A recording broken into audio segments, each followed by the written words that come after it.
Inside Out. Ensonga nnyo ezaakuwummuzisa esooka. Ensonga esooka nti nakola ki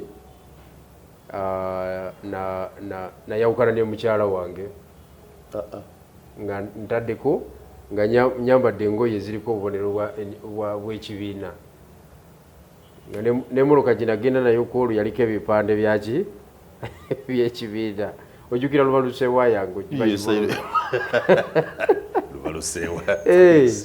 lubalusewa yes. Alright, kale, the Inside Out mu channel yaffe eno nga bulijjo Zeesa Simon Muyanga Lutaaya nkwaniza nate mu y'olwaleero. Mugenyi waffe olwaleero omusajja ateerya ntama self-styled General Moses Bigirwa, a man of many colors. Bigirwa is one man, I don't even understand.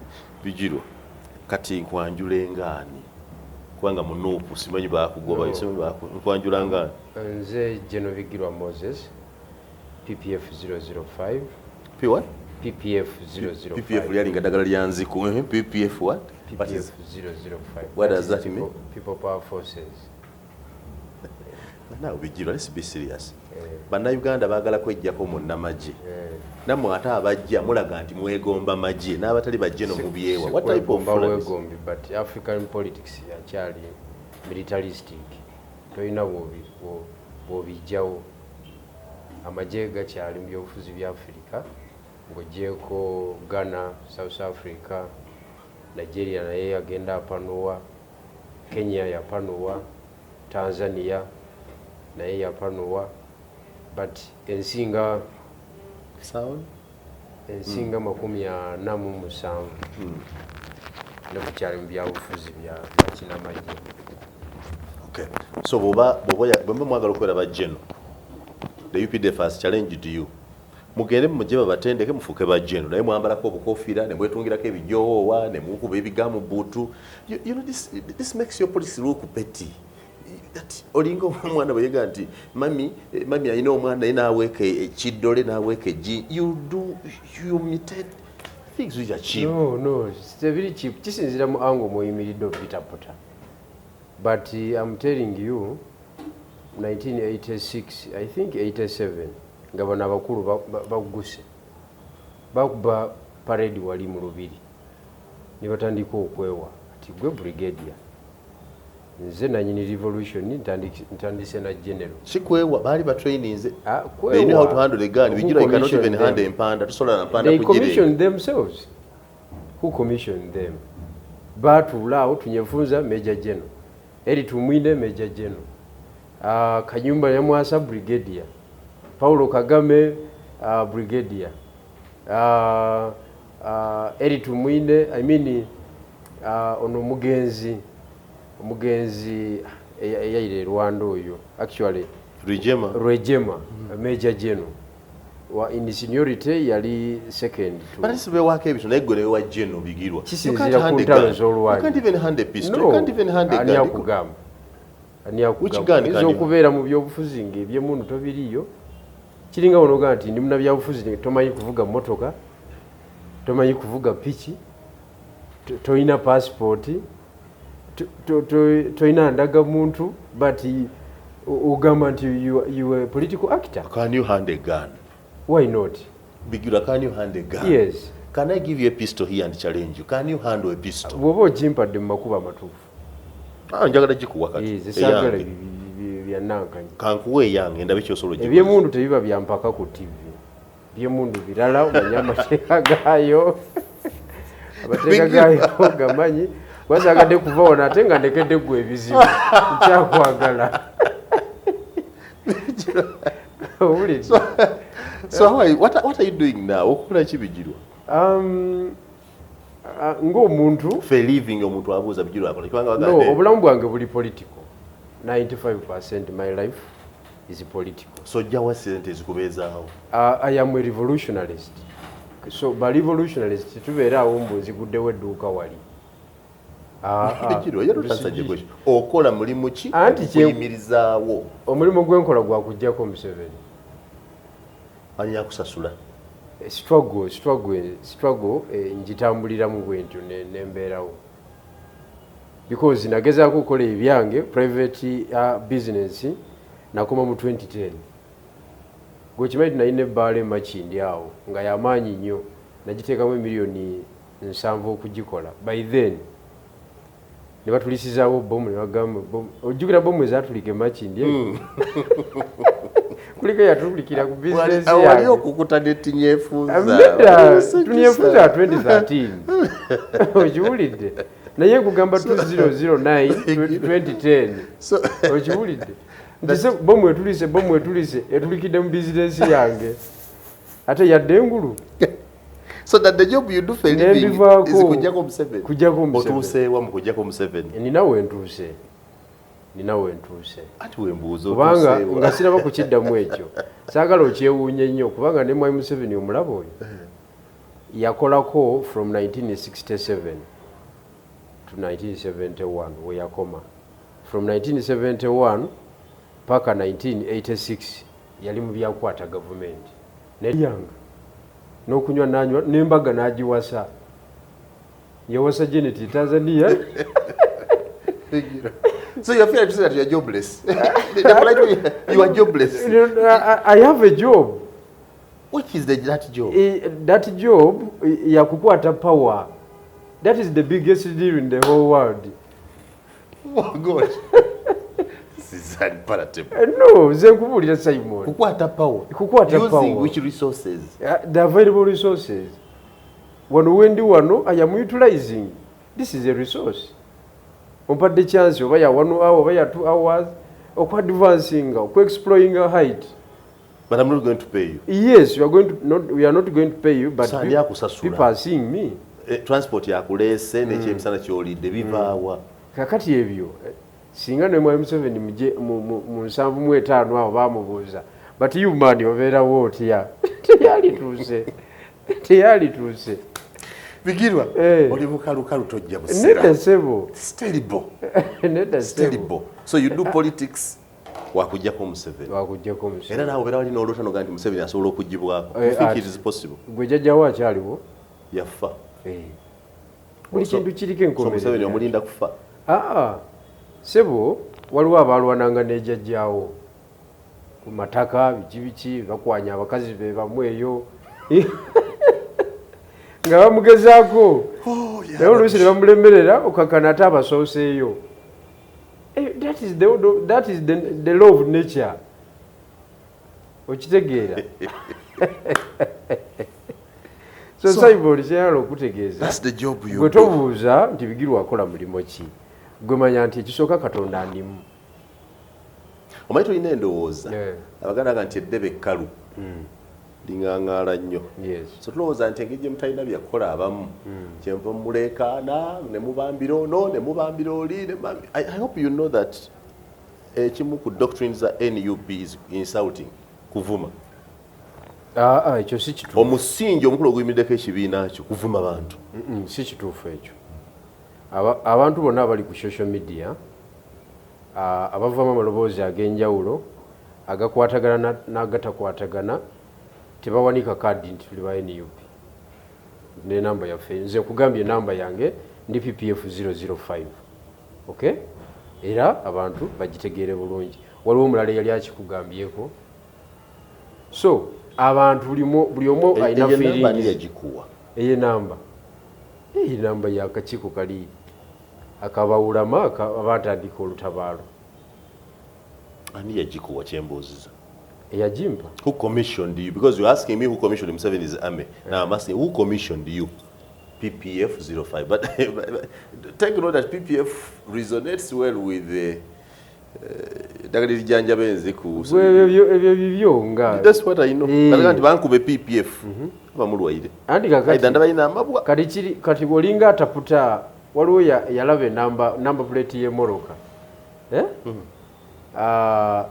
Ngeri UBK.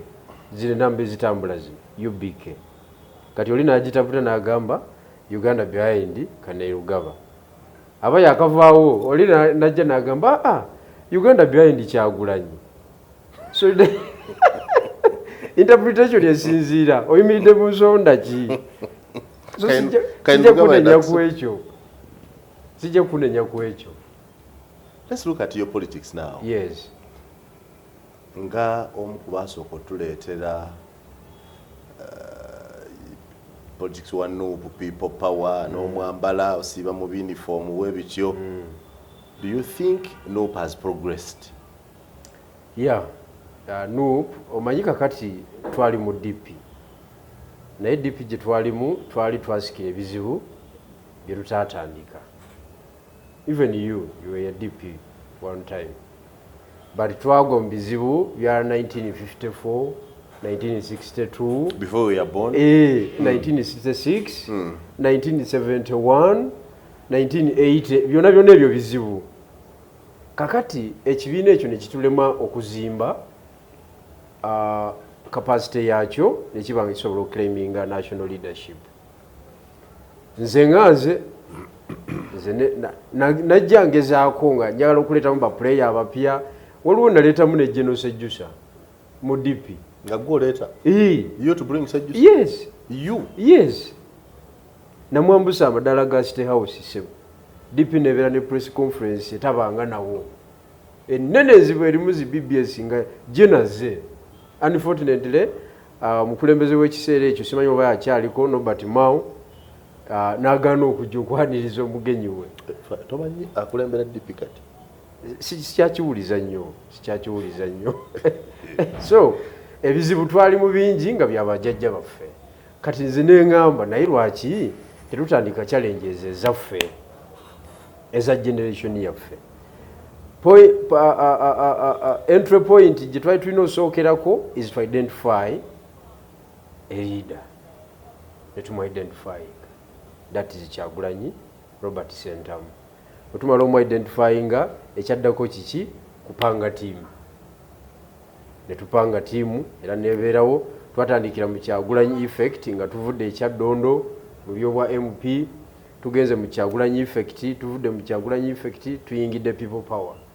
Tuvudde mu people power tuyingidde NUP as a political drive, a driving people power machinery. Kakati netwachivinga ebintu bingi nnyo. Tugenda mu general election mu challenges z'amaanyi ne tujja ababaka 5-7.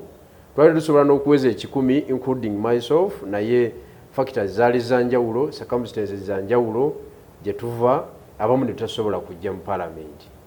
But twasobola okusekiwalingawo 57 ne tuwangula Central Region okuva emutukula ku border paka Jinja, ng'ocrossinze Jinja.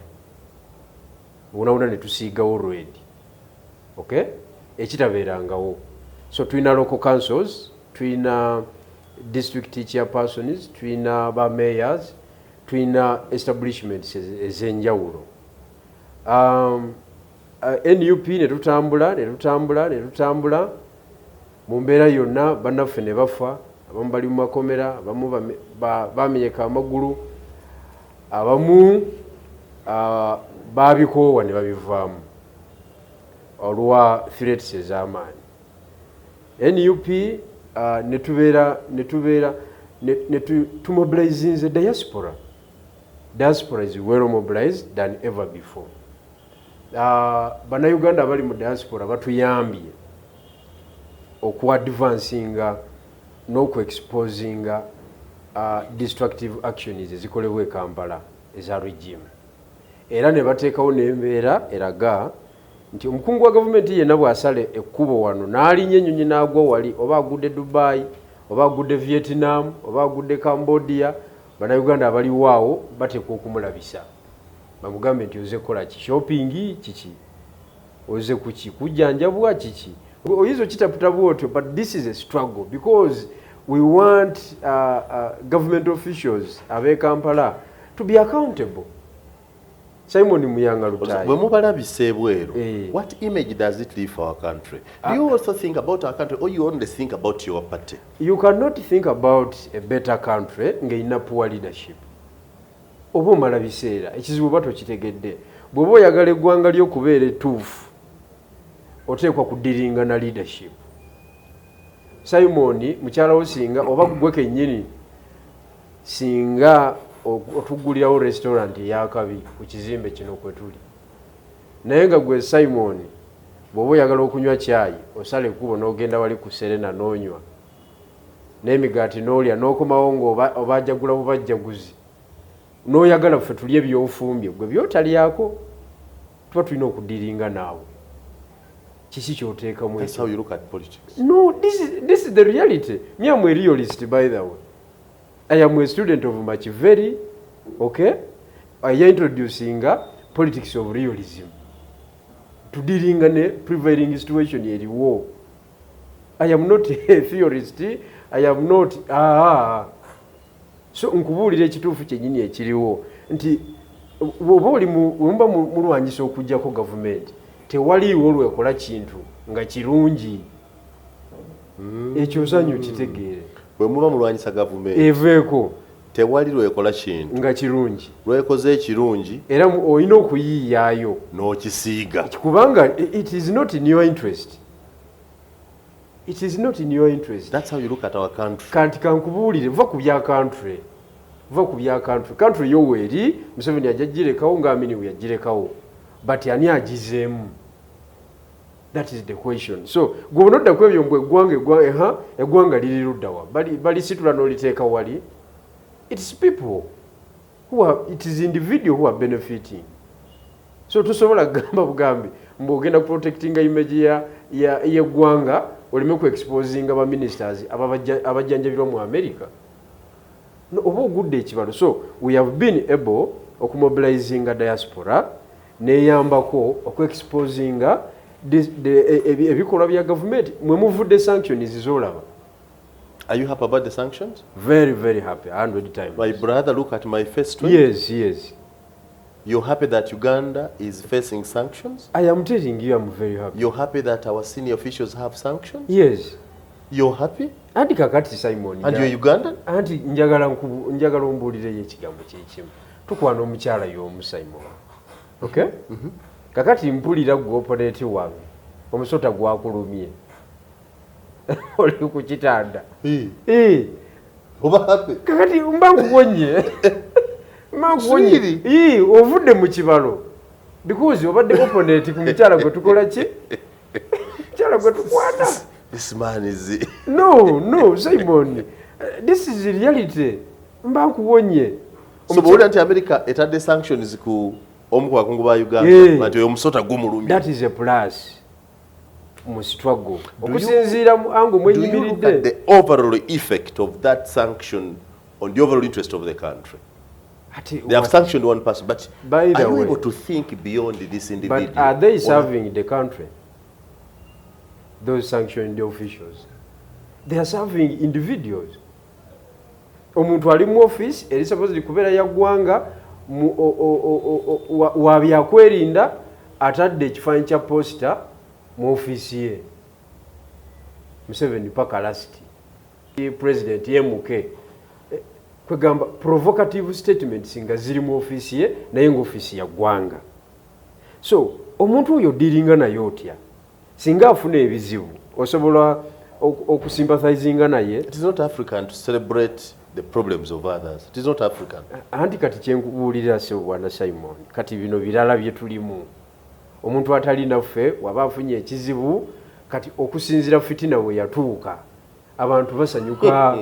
Fitina eri waggulu because n'abali mu power tebasaasira batali mu power. Simon okimanyi nti ekibuga kino kyonna kijjudde binnya ekibuga Kampala naye nga bo kye bakola kugula Land Cruiser z'amaanyi. Anti kati abantu tuwadde ssente tweggyeko ebinnya bemwogeramu obubi ne batusaako sanctions.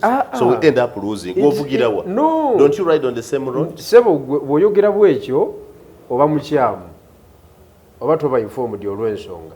Aigigi Betty Kamya yakamala okukola video ya dakiika 4 yatulaze population y'eggwanga we are 45 million people.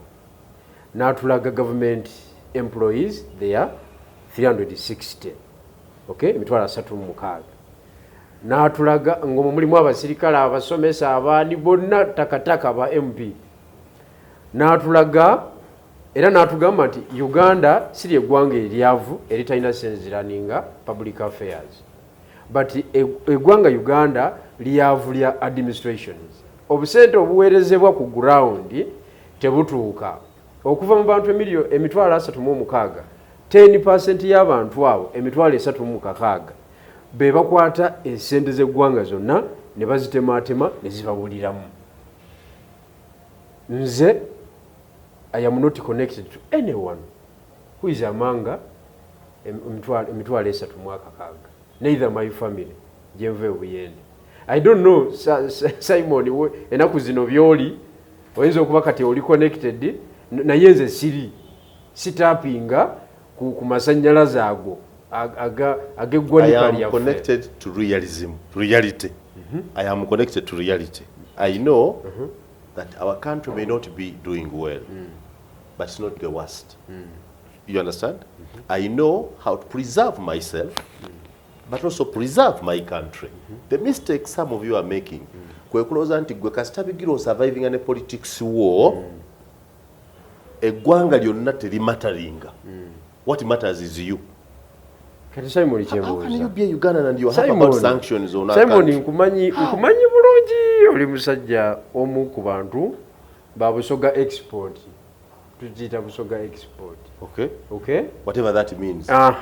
In terms of intellectualism, in terms of wisdom, in terms of knowledge. Oyagala kungamba nti you are convinced beyond reasonable doubt nti ogenda ku influencing ebintu bikyuke mwezo timu zetuwulira eyo nti you are going to say something but you will respect kitekebwe mu nkola eggwanga likyuke. Okay, as General PPF 005, yes, doctrine ya NUP yeki dogma enzikiriza emisingi okuzimbirwa NUP ideology, because I'm putting that abebusoga bebawasima they are in charge of ideology. What is that your ideological position NUP kwezimbira?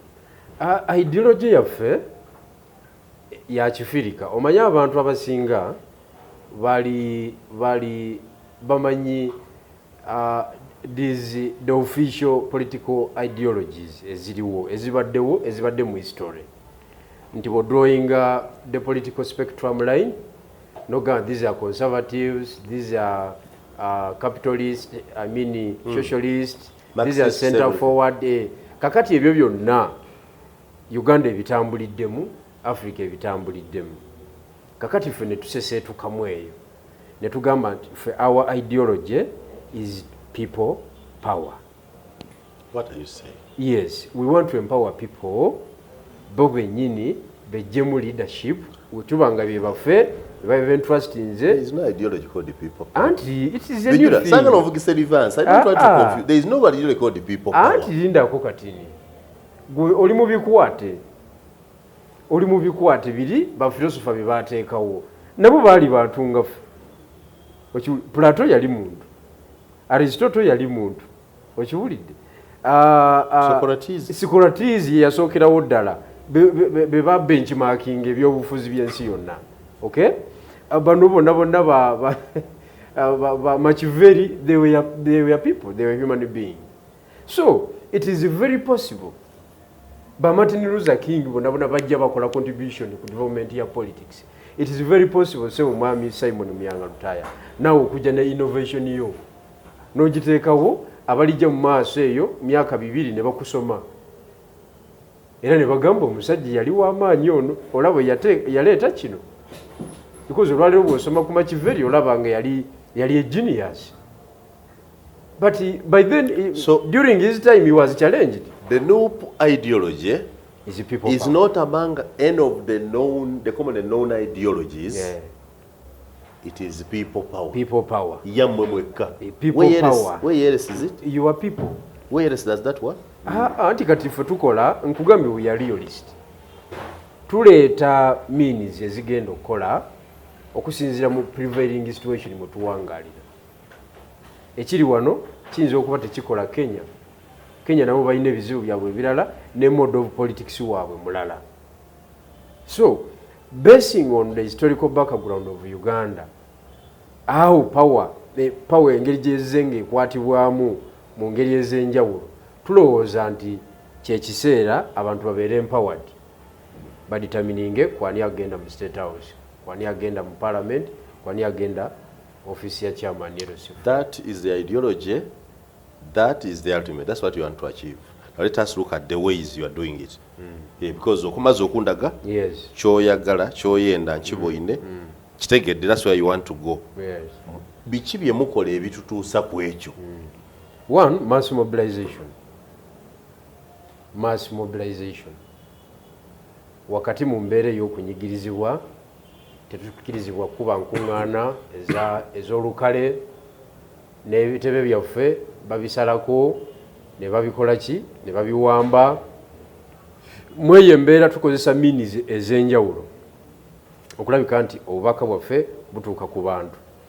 Tukozesa strategies nga okuziika n'ogenda ku lumbe abantu 2,000 beesoloozezza, sigwe abaleese bajidde ku common cause ya kuziika, noteeka emitwalo 2 mu baasa n'ogiwaayo ng'olubugo n'okiikira ekibiina n'okiikira president naawe nga oba oli awo omubaka wa parliament w'ekitundu ekyo. Obubaka ne butambula mu society. So bye tukola okwachivinga kiri is mass mobilization kwatira NUP bendera mu Kamuli municipality. Bigirwa, okozesa ebigambo bingi to mean a very little thing. Yeah. Okola ngani mu NUP olwaleero? What is your position, the NUP leadership olwaleero? Ndi member. That's membership. You understand the English, I'm asking? Yes. You a member. Yes. I don't contest that. Yes. What is your leadership position mu NUP? Sigiina kati. Lwaki? Omukulu yampumuza. Yakuwa ensonga? Ensonga zeyampa yampa ensonga 4 ezampumuza. Lwakuba bwe yazimpa yazisalawo nga tampadde mukisa kwewozaako. Nezikola ki? Nakola verdict. We can share into this. Twinza sharing into those. Ensonga 4 ezakuwumuzisa esooka. Ensonga esooka nti nakola ki? Nayawukana ne mukyala wange. Nga ntaddeko nga nyambadde engoye ziriko obubonero bw'ekibiina. Nemoloka ginagenda nayo koolu yaliko ebipande byaki by'ekibiina. Ojjukira Lubalusewa yange Lubalusewa yes. I know. So, nkamanya akagundi nayawukana n'omukyalo oyo. Abasoga bakita akadankalako. Mukyalo oyo yali yegatta ku system ng'ayogera ne President Museveni direct, nendowooza nti tekijja kumbeerera kituufu okuwangaala naye mu nnyumba. Ekyo si kyekyabawula. You cannot put politics at the center of your marriage. Nkubuulira nze ku lwa struggle nakiteekawo. You think Museveni is too cheap to talk to your wife? I don't know, but on that day he was. If it means to be cheap, on that day he was cheap. Were you told? No. Did you hear? Yes, namuwulira ku ssimu. With your own ear? Yes. How did you know he's Museveni? Amanyi amaloboozi ge. Did you ask the wife? Era essimu twagirwanira nga yagala gikuba ku kisenge. Era Simon ovanga ku bantu, mulimu abantu abamalirivu. Omusajja yakuba essimu n'enjala ogikuba ku kisenge. Era mu bantu bamanyi nti bali kantankalansi mwendi. Kubanga omuntu omulala yenna yaligambye omukisa guzze mu ki? Mu nnyumba asemba yakubye.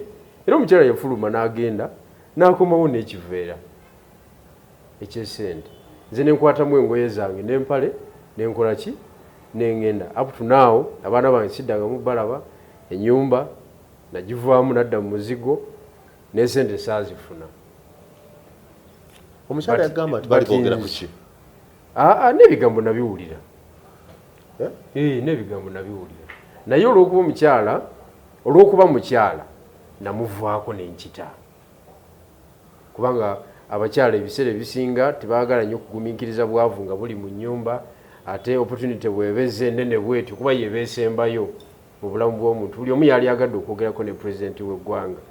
Kati omukyala bw'aba tali revolution nnyo aba afunye big opportunity. Era yagifuna era n'awaguza. Is better now? She's doing well. Akusingako. Financial ansingira ddala. Era nange mpulira muwulire nti yabaddeko ejjindi tetuwuliziganya. watyanga ebintu yabijja mu mirimu gye lwaki olowooza nti ssente za Museveni? Ate nze nali namulina mu nnyumba yange gye yansanga nga ngizimbye. Kakati yagula eyiye avuga n'ebirala bitambula, you know, kakati ate akola mulimu ky'omulala teguliiwo. So that was case number 1. Era eyo case sigyetondako, nagaanira okugyeetondako. Naye sitegeera eyo ejjeetya mu leadership, how does that become a point of veto mu bukulembeze bw'omuntu? Ekyo oli kimubuuza lw'oliba omusanzu. Ani? President? Yes. Tosuubira mumusanga? President? Kyagulanyi Ssentamu nga mumusangawo. Mama Dulumu tetumwagala abakola gwa tuvuma. So, point number 2. Number 2. Yes. Actually, yagiyita charge sheet, but account number 2 was nti na complaininga nti ekibiina tekimbeereddewo mu mbaga yange. Ojjukira embaga yange? Ngijjukire y'amaanyi. It was a revolutionary party, era teddangamu kubeerawo. It was not a wedding. It was a revolutionary wedding.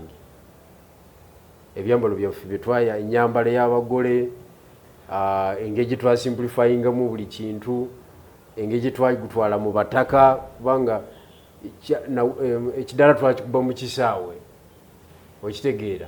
Buli kintu kyonna kyali very simple, but in a revolutionary way. Embaga eyo kituufu. Waliwo ebigambo byenayogera awo nga ndaba tebitambula. Nga ndaba ebintu president byabeeramu n'ekibiina bye kibeeramu. Si kyendi mu kuteekateeka. So ne wabaawo blogger ayogera awo, bamuyita Bajjo, nange ne bajja ne bankimako bite. Naye oluvannyuma ekibiina kyampayo miliyoni 3, nenzigatta ku zinalini nawo, ebitambula ne bitambula, omukulu ate n'atajja ku mbaga yange, era abantu beekamuli ne basigala ng'ekibuuzo kinene. Nti Kyagulanyi tasobodde kujja ku mbaga ya Bigirwa, ng'agenda ne ku birthday z'abantu. Birthday party, is there any problem? Era ne batandika okuseesinga danger. Nti walabika waliwo ki? Obuzibu. So, it was a case ku desk ye. And I think, for me, nze ebintu by'abawagidde mba mbimanyi. I want to listen to sense. So far, you are telling me no sense. The first 2 reasons you have given me is hogwash. I want to hear a substantive political reason yakugisa mbuyinza. Because ebyo ngambye bya busiru ebyo tebikola politics. Sinayo kirala kyengenda kugamba. Nkugamba ekyanvunaanwa. Okay. Katulabe maybe ziri ebbiri zirimu amakulu. Kati mwekyo nga nkimalayo. Mwekyo nga kiba ku nsonga ey'okubiri. Ndowooza walaba omukolo gwa muganda wange Waiswa. Kugamba gwateekebwa mu buli kintu. Omwogezi wavumi. Chief abuser. Chief political abuser. Yaguteekamu ebintu byonna. Very cantankerous person. Yaguteekamu principle yaguwa obudde. Cheap. Uncultured. Ebyo oli mwogezi waffe. Nti kyemugamba nti principle yaguwa obudde. And actually we view the image of the party through him. So mbadde nkugamba nti principle yaguwa obudde mukolo gwe. Yaguteekamu amaanyi ag'enjawulo. Ne moroka yavuga yes kaledi. Okay? Ne ground yagimuwa eyebusaaba. N'ebirala. So I think somehow somewhere I was right. Okay? Because I am a senior member. Tosobola kundawutinga mu bintu bya NUP. Okujjako ng'oyagala kuwandiika ebyafaayo ebikuutize. There's no way. Yes. True that. You are part of their history. Yes. You may not be very useful, but you are part. Point number 3, that I was caught red-handed trying to extort money from Anita Amongi. That 100 million. Ensonga eyo yagenda paka mu court. Omulamuzi Gladys Kamasanyu n'agamba nti kisangwe kitalina makulu ekyali kigendererwa kyakyo kwa kwolona linnya eri abaawaabirwa, tekiriko bujulizi, tekiri backed up by any fact, kisangwe omutali makulu, era n'akigoba n'agamba n'ogamba muli baddembe okuwaabira. Okay, substance because if you work for another part and then you are in the other side extorting, that puts, it's a question of moral. No, but the matter was concluded by the court. That you had no case. It was not there completely. Ate matter were very concluded by court, kitegeeza nti etuuse climax yayo. So if court concluded and exonerated you, yes. How then did that form basis of the reasons for which you were ousted from leadership? Ekyo era lw'oli musango oli mubuuza. Point esembayo nti amaloboozi gange gasangibwako nga njogera n'omukyala eyali aclaiminga okubeera omukyala wa Kyabazinga e London. Omukyala oyo mujjukira yakola amawulire wakati mu mukolo gwa Kyabazinga waffe. Sinnategeera. Is what you're telling me the truth? It is the whole truth. It is the whole truth. Ezo ze nsonga lwaki yes. wajjibwa okubeera mobilizer mu Eastern. So naawunzika ekyo nakola verdict ekyo ne kigenda mu maaso. But ku nsonga eyo yennyini, ku nsonga y'amaloboozi kubanga amaloboozi gajja mu public domain. Yes. Gatuuka gatya mu public domain. Bwe tutwala ssente ewa Katikkiro muva wala. Twakulembera pulezidenti ne tumuwerekerako abakungu be abasookerwako awo abatonotono. Ne tutwala contribution ya million 10. Waliwo bannaffe abataagenda. Ate it was a high profile moment. Nga buli omu yali agadde okwapiyaringa mu kifaananyi ekyo mu kamera mawulire g'olunaku olwo. So my brother muwanguzi Andrew Pastor omumanyi bulungi. Anyiiga nti mukubye ekikono aleme kubeera ku tiimu etwala ebbaasa ewaki ew'omukulu azikubamu zaaka ejjinja eyo atandika okupulaninga. Jjukira omukyala ayogera n'abantu bonna aba NUP, oyo mukyala Alison ayogera n'abantu bonna, nange nayogerako naye wa NUP from UK chapter. That is the fact. Kakati ng'ayogera n'Eswengere, ayogera ne Muwanguzi, ayogera n'abakyala baffe abagala okwesimbayo eyo, ayogera ne BAM, nga leadership y'Ebusoga yonna ayogera nayo. Kati Muwanguzi amugamba nti waategedde nti omukolo gubadde gufudde era nga gubuze legitimacy. Naye Bigirwa asendasenda principal waffe ne batwalayo ki contribution balegitimizinge omukolo, era omukolo gwafunye vibe. Fe abataguwagira abawagira gwe watulabyeyo tewatulabyeyo. Omukazi ng'agamba okakasa akasajja akubwe katyo bwe kali n'agamba n'amubuuza wali oyogeddeko naye nti yes nali njogeddeko naye naye saamulikodinga bwe nakoma okwogera naye. But one a UK we have the gadgets tusobola okola ki tusobola okufuna amaloboozi ge.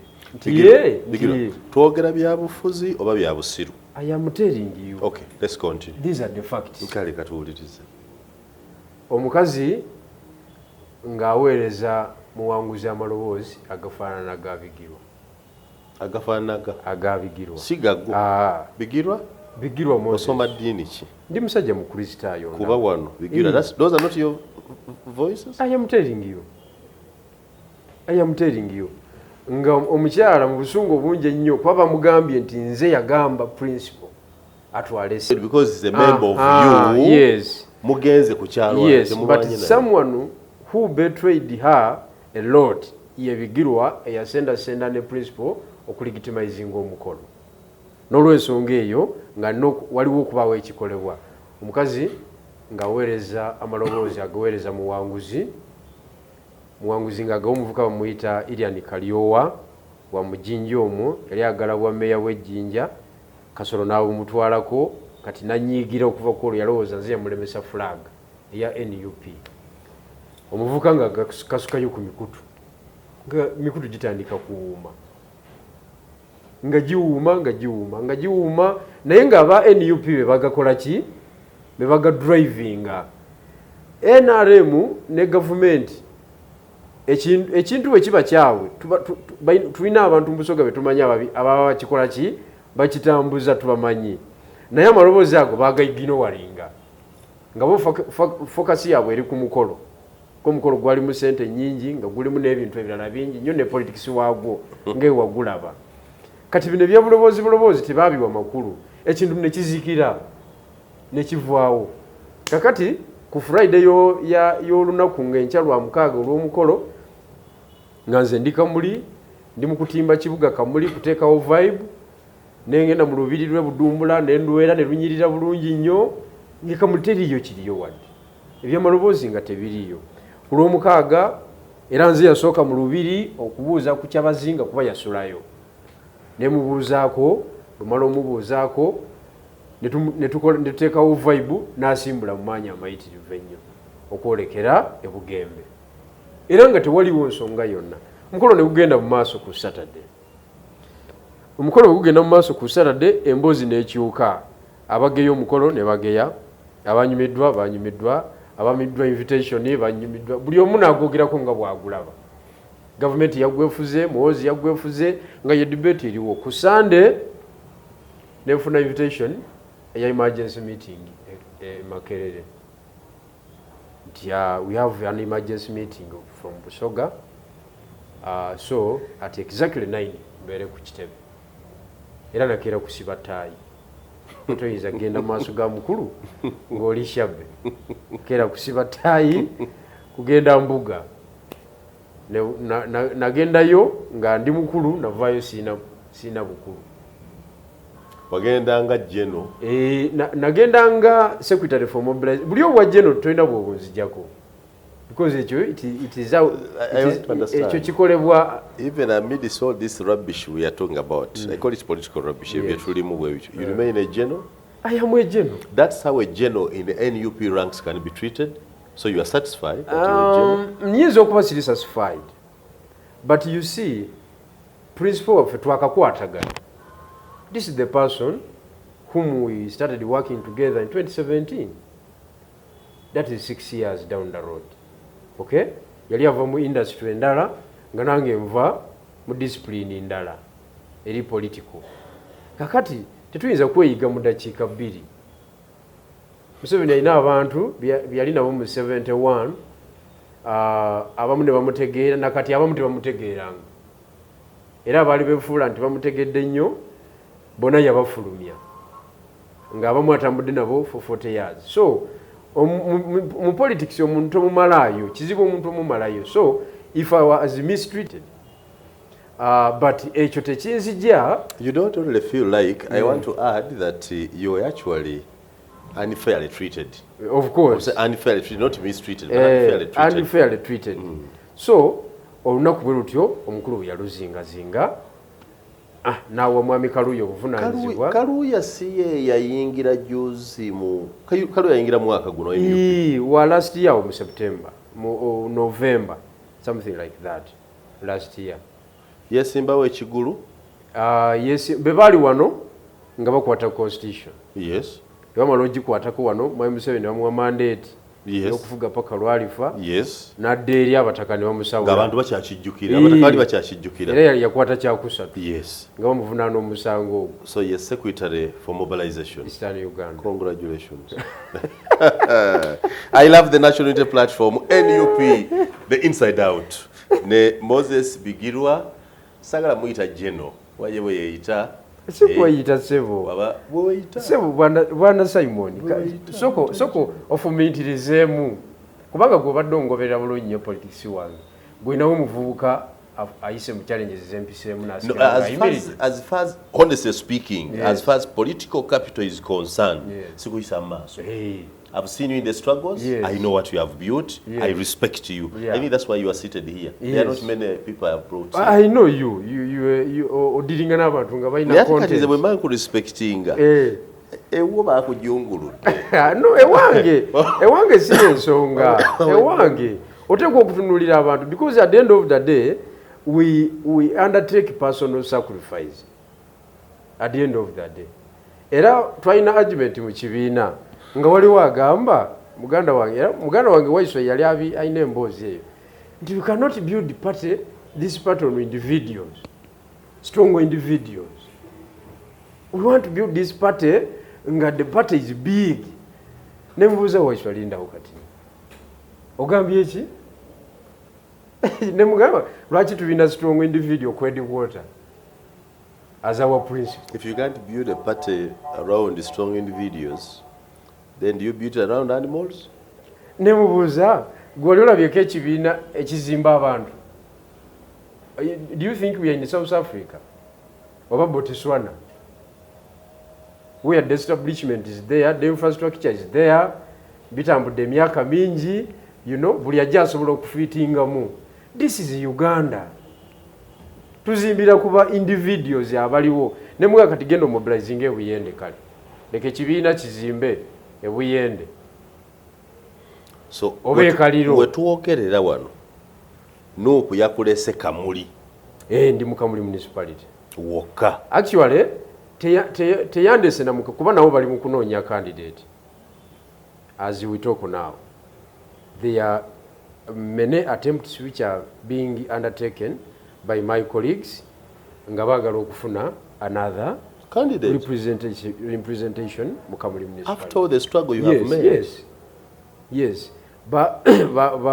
Batuukiridde n'abaana bembadde ntendeka benguruminga abatanabana kukola ki abatanabana kufuna mbavu ziyimirira bo balowooza nti basobola obakola ki bayimiriza n'olwaleero wabaddeyo meeting Kamuli n'omuvubuka omu ku batabanyi bayo bamuyita Waiswa Twahiri namuleeta naawe ukeayo akola bacara y'amateeka bamuteekamu embeera eraga nti asobola okunvuganya.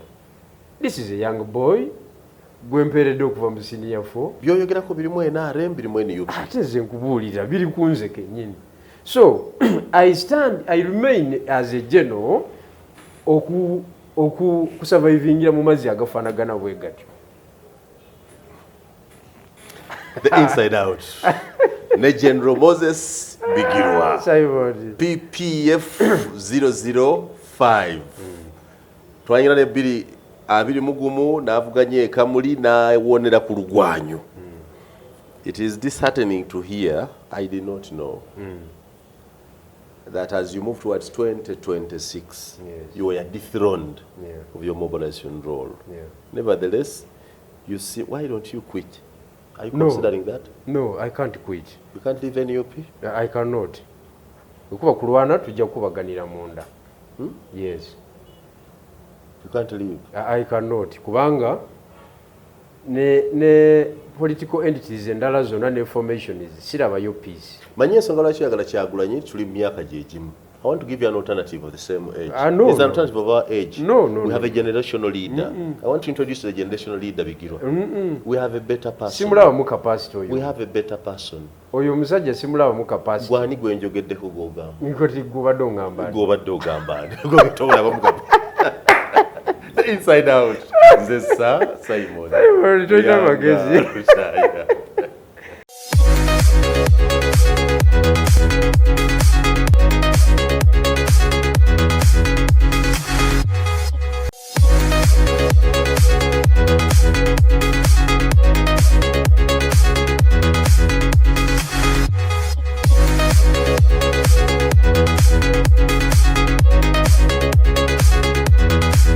This is Inside Out.